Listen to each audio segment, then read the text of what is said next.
Greetings, travelers! Today we're diving deep into the bizarre side of the NES library. Those games that made you scratch your head and ask, wait, this was real? The NES gave us legendary classics, sure, but it also brought us some of the weirdest and wildest games ever made. Let's get weird. Here are the top 10 weirdest NES games ever released. Starting us off is Wacky Races, based on the old Hanna-Barbera cartoon. You might expect a straight-up racing game, but instead you get a side-scrolling platformer where you play as Muttley, fighting off cartoon villains.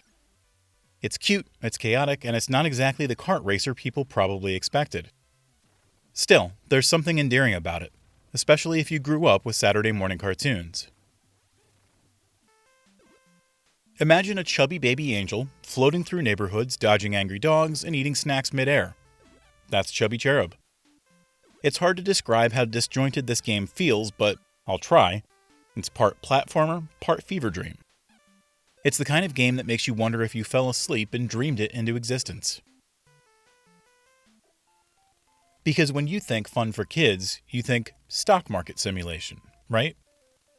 Wall Street Kid puts you in the shoes of a young yuppie who has to invest wisely, buy a mansion, get a dog, and marry into money. Thrilling. It's like someone tried to turn The Wolf of Wall Street into a game for 10-year-olds, minus all the partying and the chaos. It's strangely addictive once you figure it out, but still one of the most baffling ideas ever pitched for a video game. You are Sir Cucumber. You must rescue Princess Tomato from the evil Minister Pumpkin. No, I'm not making any of that up. Princess Tomato and the Salad Kingdom is a text-based adventure game, where the entire cast is made of fruits and vegetables. It's surprisingly charming, but every step of the way you'll wonder how this even got greenlit, or who decided a produce-based fantasy epic was what the world needed. There was a time when the Noid, Domino's Pizza's weird anti-mascot, was everywhere. And in Yon Noid, he stars in his own NES game, battling enemies across New York to save the city and advertise pizza? It's basically a reskinned version of a different Japanese game, with the Noid slapped on top to cash in on American marketing. It's weird, it's kind of fun, and it's a perfect time capsule of late 80s commercial madness. Few games can beat Zombie Nation in the "what the heck is going on" department. You play as a giant floating samurai zombie head, blasting lasers out of your eyes and mouth to save America from an alien invasion. It's brutally hard, grotesquely animated, and weirdly awesome. Also, shout out to the soundtrack, which is absolute nightmare fuel in the best way possible. Unlicensed NES games are already a little strange, but Bible Adventures takes it to another level. You guide Noah as he hauls animals onto the ark, or carry baby Moses through levels while dodging hazards. It's basically a reskinned Super Mario Bros., but without the polish, and it often plays like a weird fan hack you'd find years later. It's infamous, it's clunky, and it's still floating around in dusty attics everywhere.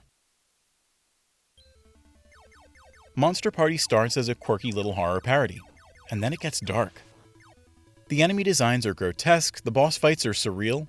Fighting fried shrimp and onion rings? Sure, why not? And the tone swings wildly between goofy and straight up terrifying. There's nothing else quite like it on the NES. It feels like someone tried to make a kid-friendly horror game and then slowly lost their grip on reality halfway through development. A Boy and His Blob is one of the most creative games on the NES, and one of the strangest. You solve puzzles by feeding jelly beans to your blob companion, causing him to transform into ladders, trampolines, or even a hole in the ground. It's a charming idea, but figuring out which flavor does what and when to use it is often confusing without a guide. Still, the creativity is undeniable, and its weirdness has earned it a loyal cult following, as well as a 2-decade-later reimagining from Way Forward. At number 1 we have Taboo, The Sixth Sense, which is probably the single weirdest game on the NES. You just input your name, birth date, and a question, and the game gives you a tarot card reading. And sometimes, it predicts your death. This was marketed towards kids, on the same system as Mario and Zelda. Even today, it feels a little unsettling to boot it up, like you might accidentally summon a curse if you play it too long. Definitely not the kind of thing you expected to find tucked next to Duck Hunt at the rental store. And there you have it, the 10 weirdest NES games ever released.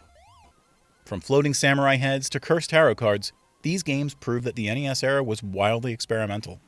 And honestly, we're better for it. Sometimes it's the weird games that stick with you the longest. If you enjoyed this trip down the rabbit hole, don't forget to like, subscribe, and hit that notification bell for even more retro gaming goodness. Until next time, keep your controllers charged and your sense of wonder alive. Check out our review for Arcade Paradise. It's a very fun, retro-heavy game. If you're into D&D, you can also check out our sister channel, Tellist, where we have plenty of maps on display. And we'll also be refreshing this channel with new retro reviews, so keep an eye out.